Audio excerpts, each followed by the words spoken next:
New sanctions on Russia's largest banks as the UN suspends Russia from its Human Rights Council.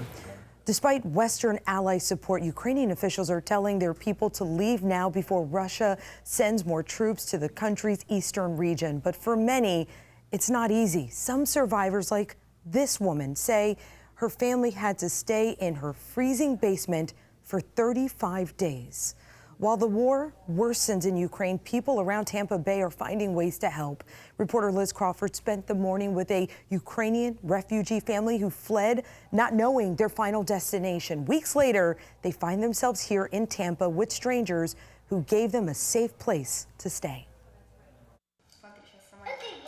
A South Tampa townhouse with a whole new purpose. The kids are great. One is very quiet and one has enough energy to fuel, a power plant. This house is safe.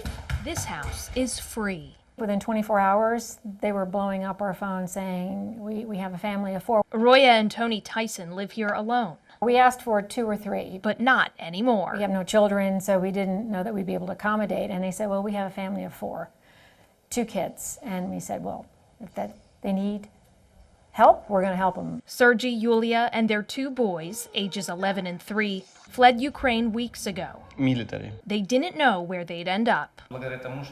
We used a translator to communicate. The mirrors were shaking, the windows broke in our house, and that day we knew we need to do something. We need to do something to save our children. The family got in touch with a Ukrainian church in California. The church is working to match refugees with American host families. We were watching the news night after night after night and just kind of felt hopeless. The Tysons were matched with this family. They arrived here just 3 days ago.